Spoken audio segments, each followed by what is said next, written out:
Our friends are starving, and we're going to start cooking some Juicy Lucy's.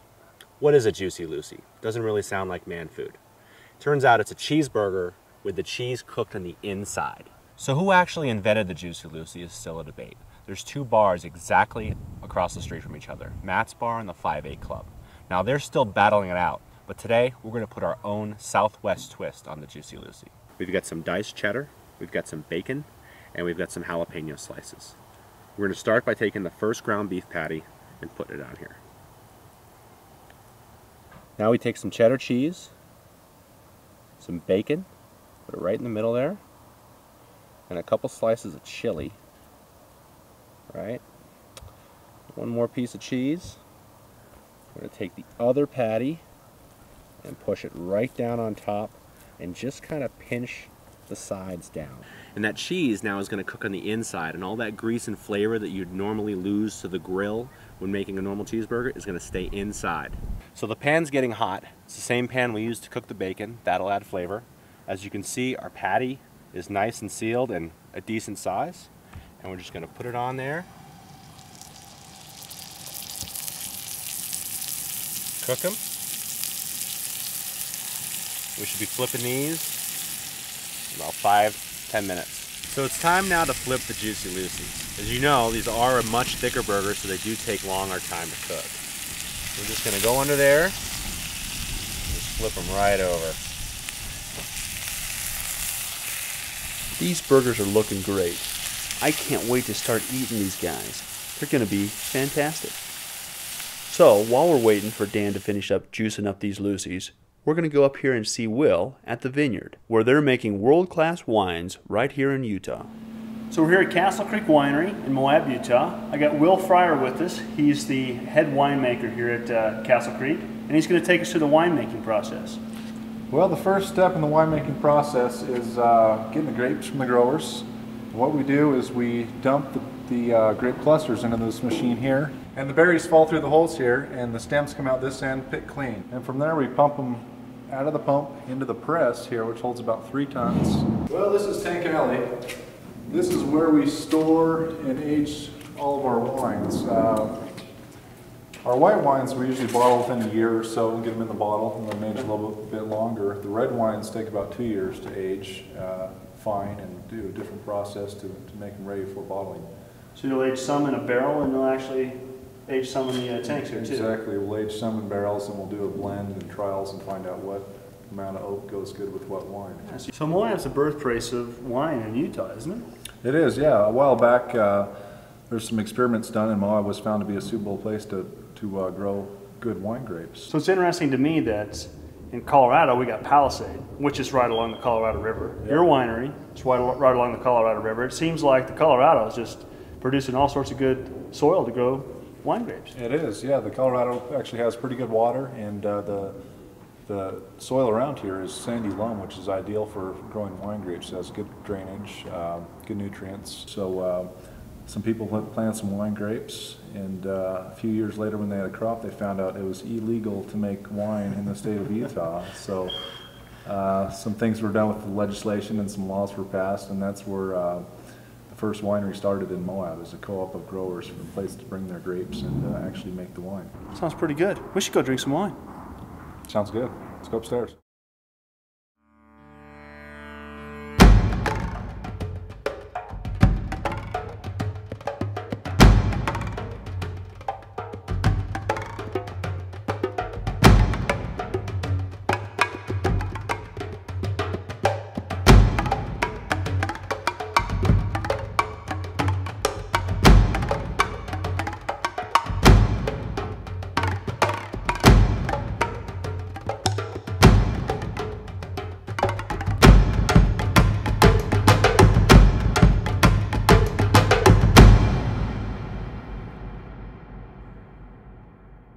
This experience has been unbelievable. It's hard to describe in words. You start out at a little 2 and 3 class rapid, and then you're having a ball, and then next thing you know, they just get bigger, and then the next day they get bigger, and wow. Wild.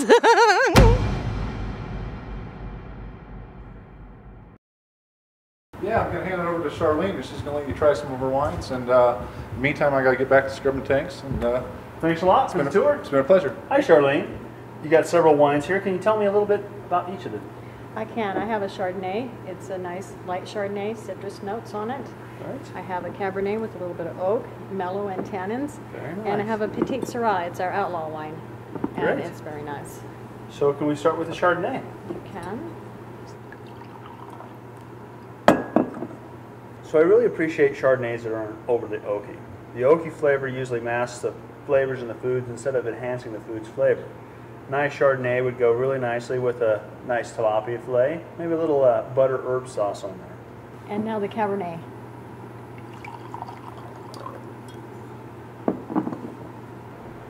So you get a nice light oak with the Cabernet. Cabernets are traditionally steak wines. Got an excellent steak house right here on the property at the Cowboy Grill. Nice fat juicy steak would pair well with this Cabernet. And this is our signature wine, the Outlaw Red.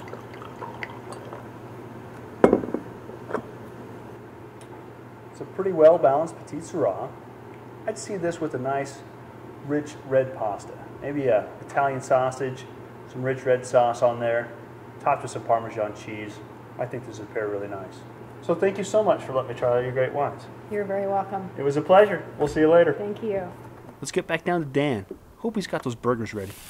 Now there is a lot of cheese on the inside, but it's never really enough for us. So we're going to add a couple slices of cheese on the top to this.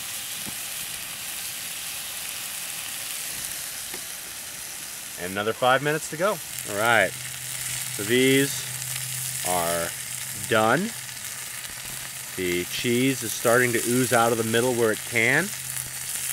And we're ready to build our lunch. Okay, so now we're going to build the burger. We're going to put some more diced chilies. I want to put them on first so they kind of hold to the burger on the cheese. Then we're going to top it with some bacon and a couple slices of onion.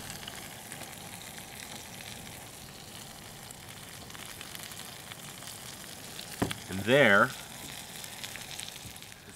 look at all this.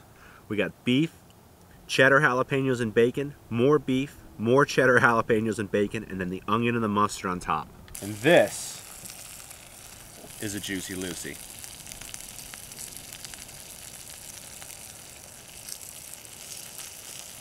Perfect.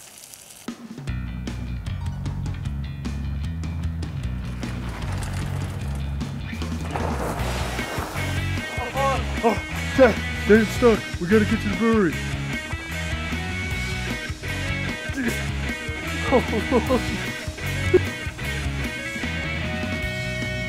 I'm not stuck, man. I'll be right down.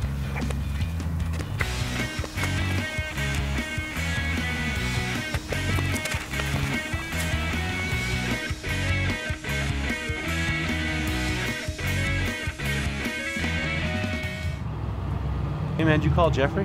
Yeah, he's got the beer all set for us. Man, I hope they got a table for us. I don't know, they're slamming busy, man. They got some killer food in here.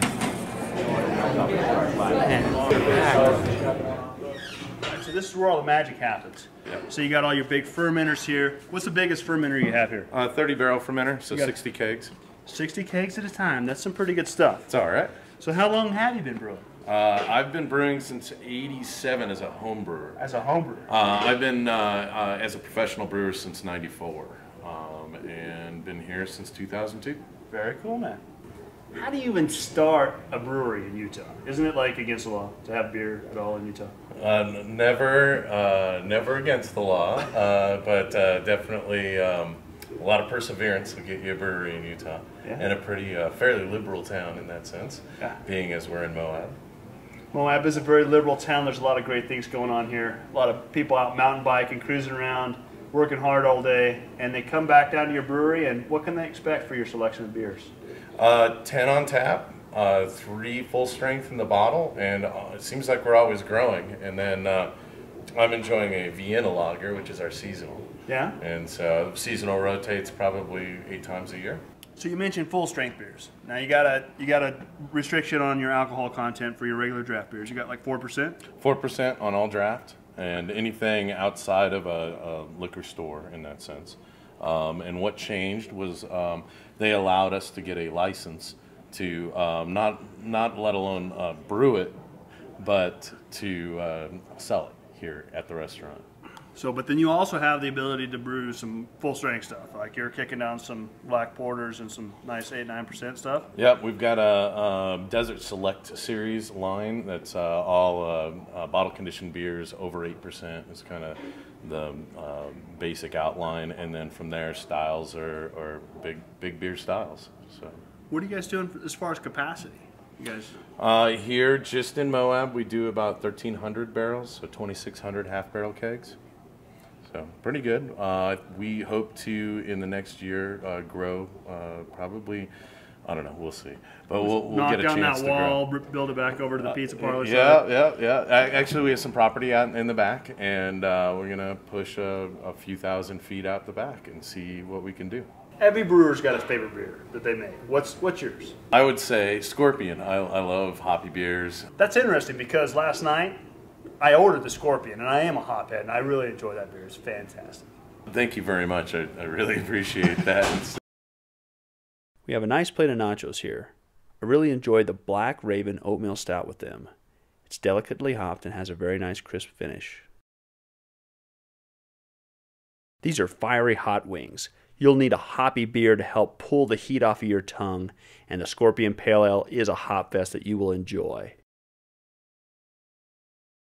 I paired this last dish with the Porcupine Pilsner, a lightly hopped German-style lager that goes well with this Thai calamari.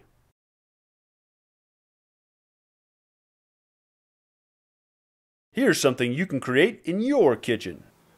We've got Spam. We've got bacon. We're making bacon balls. This is the Cookman Food Show. Sweet Spam. You know Spam comes out of the can in a solid chunk. So we're going to mash it up a little bit with a couple of forks. We got a mound of Spam here, and now we got to shape it into balls.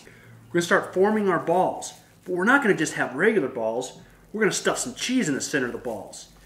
What time of year is it? It's football time, so we're not going to make round balls. We're going to make Spam footballs. We're going to peel off 3 strips of bacon here to wrap around our football. This one's already wrapped in bacon, but before we wrap the bacon around this football, we're going to talk about modifications. Now, a modification that you could use is just put a nice little jalapeno inside with the cheese to add some spice. We're not going to do that. We're going to add our spice with a little bit of rub.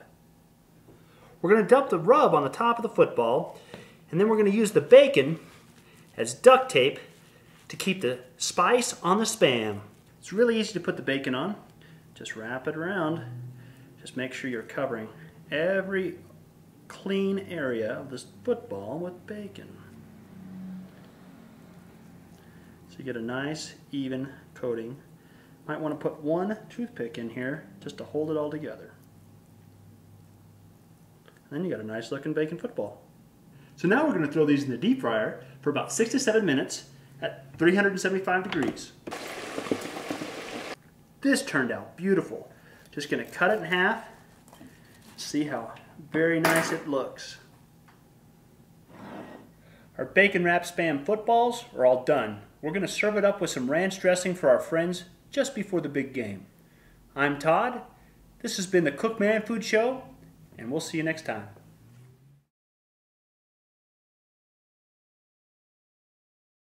So we had an outstanding day. I got my last fix on summer before heading back to the cold weather at Durango.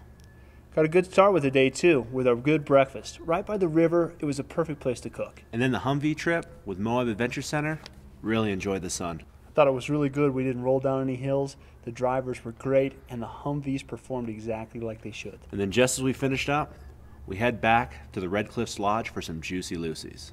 We finished off with some wine, playing in the rocks, and some good beer at Moab Brewing. A little too much beer. Here, man.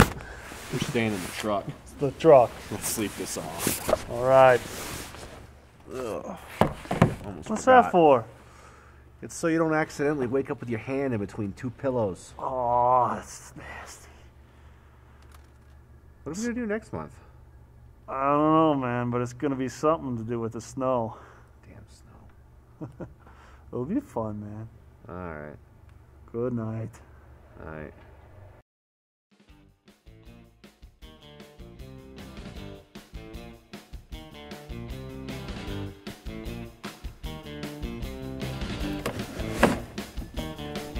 When I ride into the mountains, I get up off my horse. Dude, what's up with you with this booty? Horse hockey on my boots.